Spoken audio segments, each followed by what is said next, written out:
దట్టమైన అడవి, నిశ్శబ్దమైన వాతావరణం. తన ప్రాణదేవమైన శ్రీరామచంద్రుడి కోసం అన్వేషిస్తున్నాడు హనుమంతుడు. ప్రతి చెట్టును, ప్రతి పొదను రాముడి జాడ కోసం అడిగాడు. రామా, ఎక్కడున్నావు తండ్రి అని మనసులోనే స్మరిస్తూ అల్లాడిపోయాడు. అంతలో నేలపై మెరుస్తున్న దివ్యమైన పాద ముద్రలు కంటపడ్డాయి. అది తన స్వామి పాదస్పర్శ అని గ్రహించి ఆనందంతో పులకించిపోయాడు.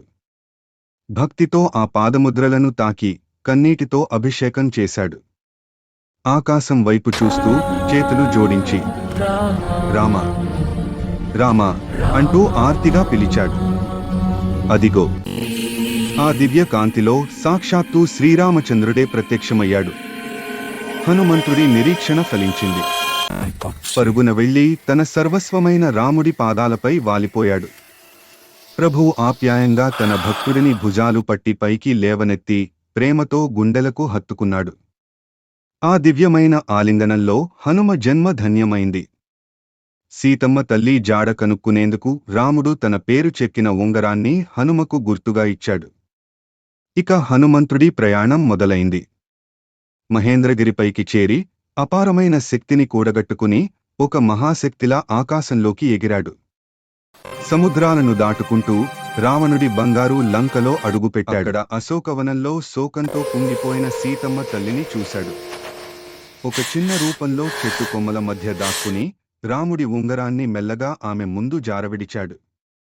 ఆ ఉంగరాన్ని చూడగానే సీతమ్మ కళ్లలో కొత్త ఆశ చిగురించింది. హనుమంతుడు ఆమె ముందు ప్రత్యక్షమై వినయంగా నమస్కరించి రాముడి క్షేమ సమాచారాన్ని తెలిపాడు. తిరిగి వెళ్లే ముందు సీతమ్మ తన తలలోని చూడామణిని తీసి హనుమంతుడికి గుర్తుగా ఇచ్చింది.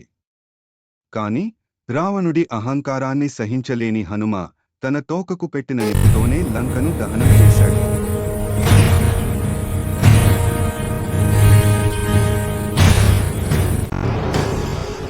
ఆ మంటల్లో రాక్షస గర్వం కాలి బూడిదైంది. విజయుడై తిరిగి వచ్చి సీతమ్మ ఇచ్చిన చూడామణిని రాముడికి అప్పగించాడు.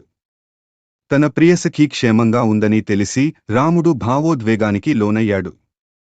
ఇక ఆలస్యం చేయకుండా రాముడు తన ధనుస్సును చేతబూని వానర సైన్యంతో కలిసి సముద్రం వైపు నడిచాడు. అది ధర్మ యుద్ధానికి ఆరంభం. జై శ్రీరామ్.